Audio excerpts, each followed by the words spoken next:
For a moment, I want you to remember your childhood home. Picture the front door, the color of the walls, the smell of the rooms, the sound the floor made when you walked through it.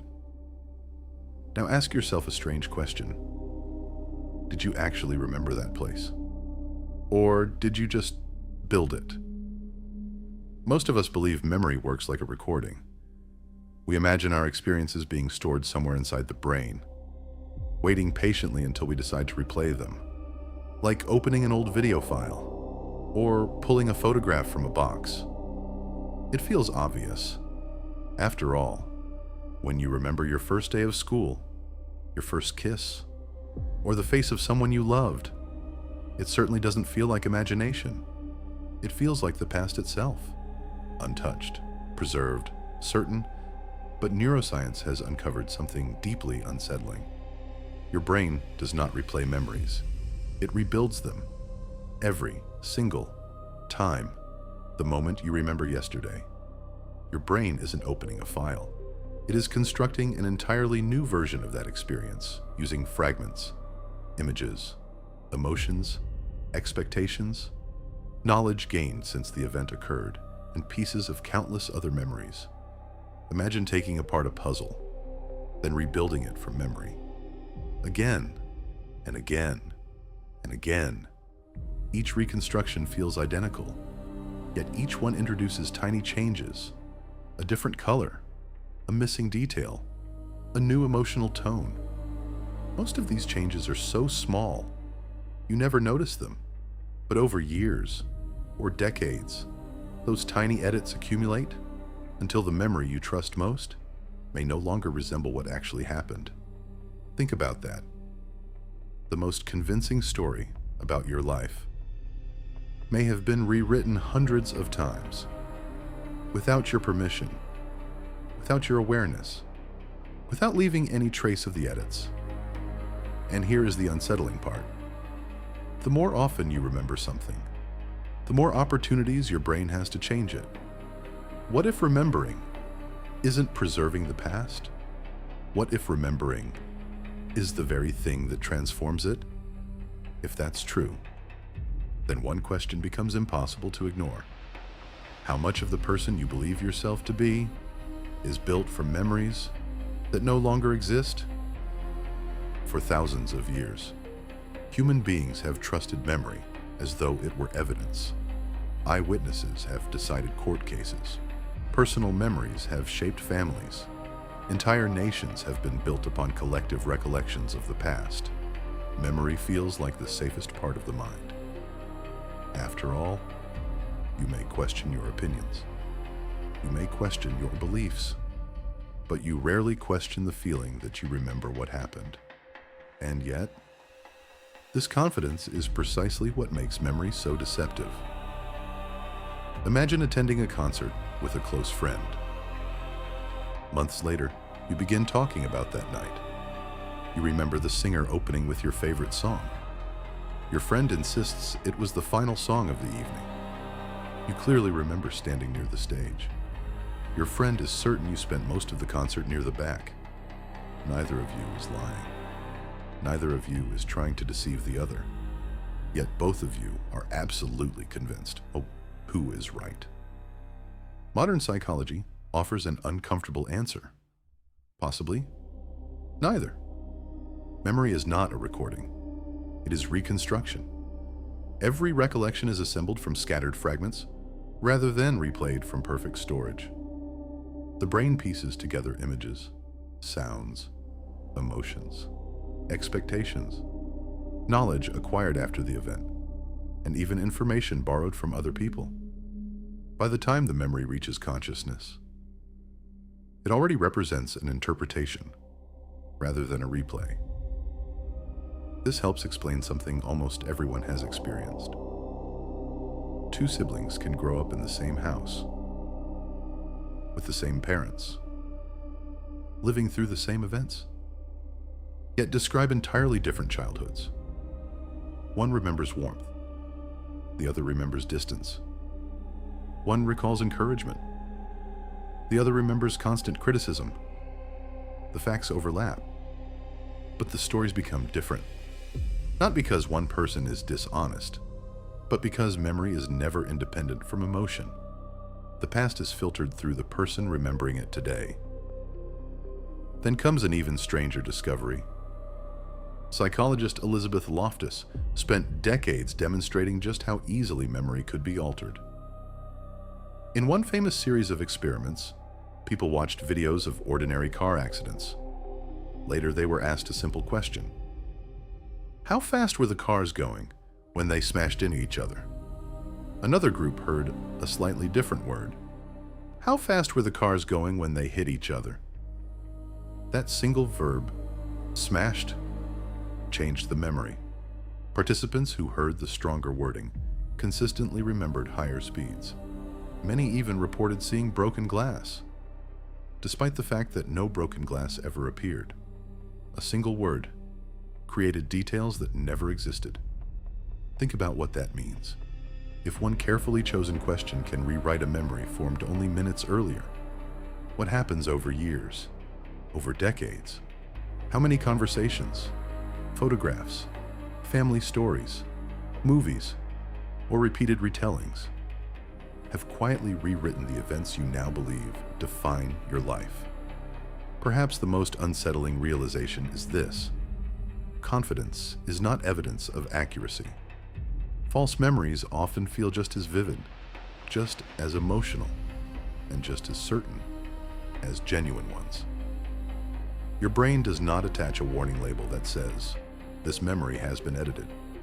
It simply presents the newest version, and consciousness accepts it as history. Suddenly, an unsettling possibility begins to emerge. Maybe remembering the past has never been about recovering history. Maybe it has always been about creating a story that makes sense in the present. And if that is true, then one final question becomes unavoidable. If memory is constantly rewriting the story of your past, who exactly is writing the person you believe yourself to be? At this point, memory seems deeply flawed. It changes, it distorts, it invents details. It allows confidence to exist without certainty. From the perspective of a courtroom, this sounds like a catastrophic design failure. But evolution never asked memory to become a perfect historian. It asked memory to solve a very different problem: survival. Imagine two early humans walking through a forest. One remembers every leaf with perfect accuracy. The other remembers only what helped them stay alive. Where predators appeared, which berries caused illness, which river always flooded after heavy rain. Who survives? Perfect memory is not necessarily useful memory. The brain is not trying to preserve history. It is trying to improve prediction. This idea has transformed modern neuroscience. Researchers increasingly believe that memory and imagination are not separate abilities at all.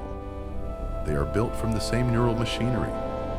The system that reconstructs your past is also the system that simulates your future. Think about tomorrow. Before tomorrow arrives, you can already imagine conversations that haven't happened, possible problems, different choices, alternative outcomes. Your brain is constantly running simulations, testing possibilities, preparing responses. Where does it obtain the material for these simulations? From memory. Not because memory stores the past, but because the past provides ingredients for predicting what comes next. In fact, neuroscientists have discovered something remarkable. Patients with severe damage to the hippocampus often struggle not only to remember their past, but also to imagine detailed future experiences. When memory collapses, the future becomes difficult to construct because both depend on the same underlying process. Then comes another extraordinary discovery. Every time you remember an event, that memory briefly becomes unstable.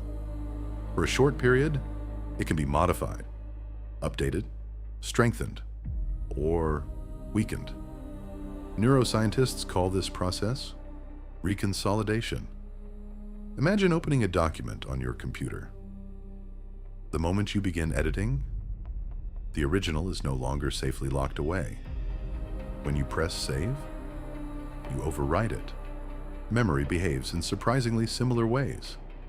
Every recollection opens the file. Every recollection creates an opportunity for change.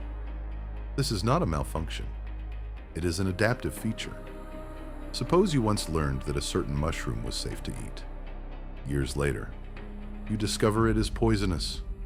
A perfect memory would preserve the dangerous mistake forever. A flexible memory updates itself. The past changes, so that the future improves. This explains something profound. Memory is less concerned with accuracy than usefulness. It asks a different question than we assume. Not what actually happened, but what information should be carried forward. That is why emotions influence memory so strongly. Fear strengthens certain experiences. Joy preserves others. Trauma can reshape entire chapters of a life. Emotion tells the brain what might matter again, not because emotion is always correct, but because it often carries survival value. Slowly, a completely different picture begins to emerge. Memory is not a museum preserving the past. It is a workshop.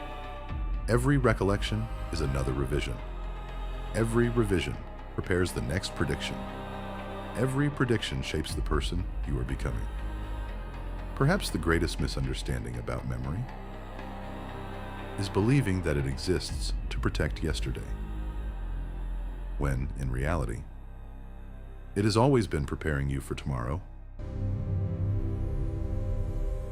If everything we've explored is true, then an unexpected question follows. If memory is constantly changing, does that mean we are trapped inside an illusion? Surprisingly, modern neuroscience suggests almost the opposite. Perhaps memory isn't broken. Perhaps we've misunderstood what it was built to do. For centuries, we have judged memory like a camera. We expected it to capture reality, to preserve it, to replay it exactly as it happened. But evolution never promised us a camera. It gave us something far more valuable: a simulation engine. Imagine trying to cross an unfamiliar city. You wouldn't choose a device that only shows where you've been. You would choose one that helps you navigate where you're going. Memory works in much the same way. Its greatest purpose is not to preserve yesterday. Its greatest purpose is to improve tomorrow. Every experience becomes another piece of information, another pattern, another prediction, another lesson that may one day keep you alive. This changes everything. Because once you stop asking, "Did I remember this perfectly?" you begin asking something much more important. What is my brain trying to prepare me for?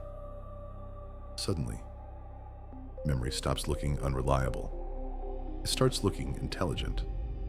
The brain continuously updates its internal model of reality, not because it enjoys changing the past, but because reality itself never stops changing.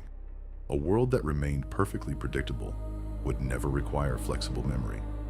But our world is anything but predictable. Every new experience carries information that may become important later. So the brain keeps editing, refining, updating, not to deceive you, but to improve your chances tomorrow. Perhaps the most extraordinary consequence of this discovery is what it means for change itself. If memories can be updated, then emotional wounds can be updated too. Fear does not always have to remain fear. Trauma does not always have to define a lifetime. Modern therapies increasingly build upon this remarkable property of the brain, not by erasing painful memories, but by changing how those memories are integrated into the larger story of your life. The event may remain. Its meaning can change. Its emotional weight can change. Its power over your future can change. This is possible because memory is not frozen. It is alive, and living systems can heal. Think about that for a moment. The very feature that sometimes allows us to remember incorrectly is the same feature that allows us to recover, to grow, to forgive, to become someone different from who we were yesterday. Perhaps human identity was never meant to be carved in stone. Perhaps it was always meant to remain under construction. Every conversation, every mistake, every book, every discovery, every person you meet has the potential to quietly rewrite the architecture of your mind. Not by replacing who you are, but by continuously updating who you are becoming. Maybe memory was never a museum protecting the past behind glass. Maybe it has always been a workshop, a place where yesterday is carefully dismantled so tomorrow can be built. And perhaps that is not a flaw. It is one of the greatest evolutionary achievements the human brain has ever developed. At the beginning of this video, I asked you a simple question. What if your memories weren't recordings, but reconstructions? Now, perhaps that question no longer feels unsettling. Because the greatest discovery wasn't that memory is imperfect. The greatest discovery is that it was never supposed to be perfect. For most of human history, we believed memory existed to preserve the past, but evolution had a far more ambitious idea. It used the past to build the future. Every remembered conversation, every mistake, every success, every painful experience, every joyful moment becomes raw material. Not for a museum, but for construction. The person you are today is not simply carrying yesterday. You are constantly rebuilding it. Every time you remember something, you change it. Every time you learn something, you reshape everything that came before. In a very real sense, the story of your life is never finished. It is being rewritten right now. Perhaps that explains something deeply human. Why people can heal. Why people can forgive. Why people can outgrow the person they once believed they were. Not because the past disappeared, but because the brain never stopped editing it. And maybe this changes one of the oldest questions we've ever asked ourselves. People often ask, who am I? But perhaps the better question is, who am I becoming? Because identity may not be something you discover. It may be something you continuously construct, moment by moment, memory by memory, choice by choice. So the next time you say, I remember exactly how it happened, pause, just for a moment, and ask yourself one final question. Am I remembering the past, or the version of the past my brain believes I still need today? Because perhaps your memories were never designed to tell you where you've been. Perhaps they were always trying to show you where you could go next.